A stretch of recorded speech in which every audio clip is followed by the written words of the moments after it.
ನಮಸ್ತೆ TV 20 news Kannada ವಾಹಿನಿಗೆ ಸ್ವಾಗತ. ಪರಿಶಿಷ್ಟ ಜಾತಿ ಪರಿಶಿಷ್ಟ ಪಂಗಡಗಳ ವಿದ್ಯಾರ್ಥಿಗಳಿಗೆ ಹಾಸ್ಟೆಲ್ ಸೌಲಭ್ಯ ಒದಗಿಸದೆ ವಿದ್ಯಾರ್ಥಿಗಳನ್ನ ಸತಾಯಿಸ್ತಾ ಇರುವ ಸಮಾಜ ಕಲ್ಯಾಣ ಇಲಾಖೆ ತಾಲೂಕು ಅಧಿಕಾರಿ ಮಹಂತೇಶ ಚಿವಟಗುಂಡಿ ಅವರನ್ನ ವರ್ಗಾವಣೆ ಮಾಡಬೇಕು ಅಂತ ಆಗ್ರಹಿಸಿ ಯುವ ಕರ್ನಾಟಕ ಭೀಮಸೇನೆ ಯುವ ಶಕ್ತಿ ಸಂಘದ ವತಿಯಿಂದ ನಗರದ ಸಮಾಜ ಕಲ್ಯಾಣ ಇಲಾಖೆ ಎದುರು ಪ್ರತಿಭಟಿಸಿ ಜಿಲ್ಲಾ ಪಂಚಾಯಿತಿ ಅಧಿಕಾರಿಗೆ ಮನವಿ ಸಲ್ಲಿಸಲಾಗಿದೆ. ಇಲ್ಲಿನ ಸಮಾಜ ಕಲ್ಯಾಣ ಇಲಾಖೆ ಕಚೇರಿ ಮುಂಭಾಗದಲ್ಲಿ ಪ್ರತಿಭಟನೆ ಮಾಡಿದ ಪ್ರತಿಭಟನಾಕಾರರು ಸಮಾಜ ಕಲ್ಯಾಣ ಇಲಾಖೆ ತಾಲೂಕು ಅಧಿಕಾರಿ ವಿರುದ್ಧ ಘೋಷಣೆ ಕೂಗಿ ಆಕ್ರೋಶ ವ್ಯಕ್ತಪಡಿಸಿದ್ದಾರೆ. ಸರ್ಕಾರ ನಿಯಮಾನುಸಾರ ವಸತಿ ಪ್ರವೇಶಾತಿ ಬಯಸಿ ಬಂದ ಎಸ್ಸಿ ಎಸ್ಟಿ ವಿದ್ಯಾರ್ಥಿಗಳಿಗೆ ವಸತಿ ಸೌಲಭ್ಯ ಕಲ್ಪಿಸಬೇಕು. ವಸತಿ ನಿಲಯಗಳಲ್ಲಿ ಪ್ರವೇಶಾತಿ ಭರ್ತಿಯಾಗಿದ್ರೂ ಕೂಡ ಬೇರೆ ಕಟ್ಟಡ ಬಾಡಿಗೆ ಪಡೆದು ವಸತಿ ಸೌಲಭ್ಯ ಕಲ್ಪಿಸಬೇಕು. ಆದರೆ ಈ ತಾಲೂಕು ಅಧಿಕಾರಿ ಇಂದು ನಾಳೆ ನಾಡಿದ್ದು ಪ್ರವೇಶಾತಿ ಕೊಡುವುದಾಗಿ ಹೇಳಿ ಸತಾಯಿಸ್ತಾ ಇದ್ದಾರೆ. ಇದರಿಂದ ನಿತ್ಯ ವಿದ್ಯಾರ್ಥಿಗಳು ಪರದಾಡುವಂತಹ ಪರಿಸ್ಥಿತಿ ಇದೆ. ಹೀಗಾಗಿ ಕೂಡಲೇ ಅವರನ್ನ ವರ್ಗಾವಣೆ ಮಾಡಿ ವಿದ್ಯಾರ್ಥಿಗಳಿಗೆ ಸ್ಪಂದಿಸುವ ಅಧಿಕಾರಿಯನ್ನ ನೇಮಿಸಬೇಕು ಅಂತ ಆಗ್ರಹಿಸಿದ್ರು. ಸಂಘಟನೆ ಸಂಸ್ಥಾಪಕ ಪ್ರವೀಣ್ ಮಾತನಾಡಿ ಸಮಾಜ ಕಲ್ಯಾಣ ತಾಲೂಕು ಅಧಿಕಾರಿ ಸಮಯಕ್ಕೆ ಸರಿಯಾಗಿ ಕಚೇರಿಗೆ ಬರುವುದಿಲ್ಲ. ವಿದ್ಯಾರ್ಥಿಗಳು ಕರೆ ಮಾಡಿ ಕೇಳಿದಾಗ ಸಭೆಗಳಿಗೆ ಹೋಗಿರುವೆ ಅಂತ ಸುಳ್ಳು ಹೇಳಿ ವಿದ್ಯಾರ್ಥಿಗಳನ್ನ ಅಲೆದಾಡಿಸಿದ್ದಾರೆ.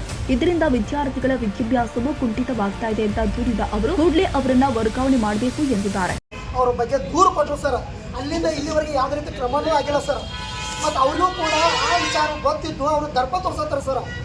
ನಮ್ಮ ಮಕ್ಕಳು ಒಂದು ತಿಂಗಳ ಸರ್ ರಾಯಬಾಗ, ರಾಮದುರ್ಗ, ಖಾನಾಪುರ ಅತನಿ ಕಡೆಯಿಂದ ಸಾಕಷ್ಟು ದೂರದಿಂದ ಬರತ್ತಾರೆ ಸರ್. ಬೆಳಗ್ಗೆಯಿಂದ ಸಾಯಂಕಾಲವರೆಗೆ ನಿಮ್ಮ ಕಚೇರಿ ಬಾಜು ಬಂದು ಕುತ್ಕೊಳ್ಳೋದು ಹೋಗೋದು ಸರ್. ಅವ್ರು ಹೇಳ್ತಾರೆ ಸರ್, ಬೆಳಗ್ಗೆ ಬಂದ್ರೆ ಮಧ್ಯಾಹ್ನ ಬಾ, ಮಧ್ಯಾಹ್ನ ಬಂದ್ರೆ ಸಾಯಂಕಾಲ ಬಾ, ಸಾಯಂಕಾಲ ಬಂದ್ರೆ ರಾತ್ರಿ ಬರೋದು ಸರ್. 5:30 ಮಕ್ಕಳು ಕರ್ಕೊಂಡು ಬಂದ್ರೆ ಯಾರು ಬರ್ತಾರೆ ಹೇಳಿ ಸರ್? ನೀವು ಇಂಥ ಅವಿವೇಕ ಅಧಿಕಾರಿ ನಮ್ಮ ಜಿಲ್ಲೆಗೆ ಬೇಡ ಸರ್. ಅಂಥ ಅಧಿಕಾರಿನ ತಾವು ಬೇರೆ ಕಡೆ ವರ್ಗಾವಣೆ ಮಾಡಬೇಕಂತ ನಾವು ವಿನಂತಿ ಮಾಡ್ಕೊಳ್ಳೋದು ಸರ್. ಯಸ್, ಹಾಂ ಸರ್, ಹೌದು ಸರ್. ಸಾಲ ಬೇಡ ಸರ್, ಆ ಅಧಿಕಾರಿನೇ ಬೇಡ ಸರ್ ಇಲ್ಲಿ. ಯಾಕಂದ್ರೆ ನಮ್ಮ ದಲಿತರು ಗೋಳು ಕೇಳ್ತಾರೆ ಸರ್. ನಾವು ಎಷ್ಟೋ ಸಾರಿ ರಾತ್ರಿ ಸಮಯದಲ್ಲಿ ಏನೋ ದೌರ್ಜನ್ಯ ಆದಾಗ ನಾವು ಫೋನ್ ಮಾಡಿದ್ರೆ ಒಂದು ಫೋನ್ ರಿಸೀವ್ ಮಾಡೋಕ್ಕಾಗ್ತಾನೆ ಸರ್.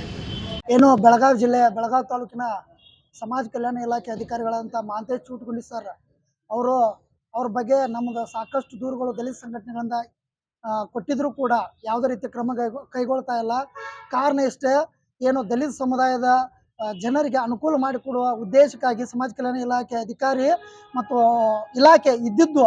ಆದರೆ ಇಲ್ಲಿ ದುರ್ದೈವ ಸಂಗತಿ ಏನಂದ್ರೆ ಬೆಳಗಾವಿ ಜಿಲ್ಲೆಯಲ್ಲಿ ಎಷ್ಟೋ ಹಾಸ್ಟೆಲ್ಗಳ ಸಮಸ್ಯೆ ಇರ್ಬೋದು ಮತ್ತು ವಿದ್ಯಾರ್ಥಿಗಳ ಸಮಸ್ಯೆ ಇರ್ಬೋದು.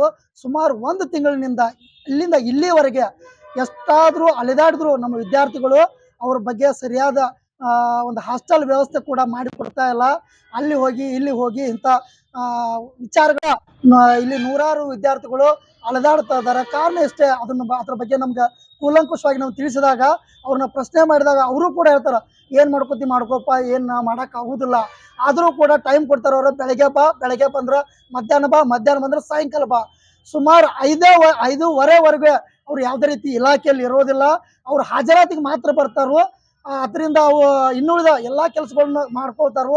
ಸರಿಯಾದ ನಮ್ಮ ಕುಕ್ಕಡೋಳಿ ಬಗ್ಗೆ ನಾವು ಈಗಾಗಲೇ ಸಮುದಾಯ ಭವನ ಇನ್ನಿತರ ವಿಚಾರಗಳ ಬಗ್ಗೆ, ಜಮೀನುಗಳ ಬಗ್ಗೆ ನಾವು ಅವ್ರ ಬಗ್ಗೆ ಹೋರಾಟ ಮಾಡಿ ಮನವಿ ಕೊಟ್ಟರು ಕೂಡ ಅಲ್ಲಿಂದ ಇಲ್ಲಿವರೆಗೆ ಇನ್ನೂ ಕೂಡ ಒಂದು ಸಾರಿ ಕೂಡ ಮಾಡಿಲ್ಲ. ವಿದ್ಯಾರ್ಥಿಗಳಿಗಾಗ್ಲಿ, ಜನಸಾಮಾನ್ಯರಿಗಾಗ್ಲಿ, ದಲಿತರಿಗಾಗ್ಲಿ ನ್ಯಾಯ ಸಿಗಬೇಕಾದ್ರೆ ಇವರು ಬೆಳಗಾವಿ ಜಿಲ್ಲೆಯಿಂದ ಅವ್ರನ್ನ ವರ್ಗಾವಣೆ ಮಾಡ್ಬೇಕಂತ ನಾವು ಒತ್ತಾಯಿಸ್ತಾ ಇದ್ದೇವೆ ಸರ್. ಇನ್ನು ಪ್ರತಿಭಟನೆಯಲ್ಲಿ ವಿದ್ಯಾರ್ಥಿಗಳ ಮುಖಂಡ ಆಕಾಶ್ ಬೆವಿನಕಟ್ಟಿ, ಸುನಿಲ್ ನಾಯ್ಕ, ಉದಯ್ ಬಸೋಜಿ, ಮಲ್ಲಪ್ಪ ಅಕಮಟಿ, ರಾಜಶೇಖರ್ ಹಿಂಡಲಗಿ ಸೇರಿ ಮತ್ತಿತರರು ಹಾಜರಿದ್ದರು. ಕನ್ನಡಿಗರ ಮೆಚ್ಚಿನ ನಿಮ್ಮ ಟಿವಿ 20 ಕನ್ನಡ ವಾಹಿನಿ ಇದೀಗ ಟಿವಿಯಲ್ಲಿ ಲಭ್ಯ. ಕರ್ನಾಟಕ ಮತ್ತು ದೇಶ ವಿದೇಶದ 360 ಡಿಗ್ರಿ ಸುದ್ದಿ ವಿವರವನ್ನ ಪಡೆಯುವುದಕ್ಕೆ ಟಿವಿ 20 ವಾಹಿನಿಯನ್ನು ಲೈಕ್ ಮಾಡಿ, ವಿಡಿಯೋಗಳನ್ನು ಶೇರ್ ಮಾಡಿ, ಕಮೆಂಟ್ ಮಾಡಿ, ಸಬ್ಸ್ಕ್ರೈಬ್ ಮಾಡಿ. HCN ಕೇಬಲ್ 842 ನಂಬರ್ನಲ್ಲಿ ಹುಕ್ಕೇರಿ ತಾಲೂಕು ಹಾಗೂ ಸಂಕೇಶ್ವರದ ಸುತ್ತಮುತ್ತಲಿನ ಹಳ್ಳಿಗಳಲ್ಲಿ ಲಭ್ಯ. PCN ಕೇಬಲ್ 129 ನಂಬರ್ನಲ್ಲಿ ಹಾರುಗೆರೆ ಸುತ್ತಮುತ್ತಲಿನ ಹಳ್ಳಿಗಳಲ್ಲಿ ಲಭ್ಯ. ರಾಯಬಾಗ್ ಡಿಜಿಟಲ್ ಚಾನೆಲ್ ಕೇಬಲ್ 80ನೇ ನಂಬರ್ನಲ್ಲಿ ರಾಯಬಾಗ ತಾಲೂಕಿನ ಸುತ್ತಮುತ್ತಲಿನ ಹಳ್ಳಿಗಳಲ್ಲಿ ಲಭ್ಯ. UDCN ಕೇಬಲ್ ನೆಟ್ವರ್ಕ್ ಉಗಾರ ಸುತ್ತಮುತ್ತಲಿನ ಹಳ್ಳಿಗಳಲ್ಲಿ ನಿಮ್ಮ ಟಿವಿ 20 ಕನ್ನಡ ವಾಹಿನಿಯೂ ಲಭ್ಯ.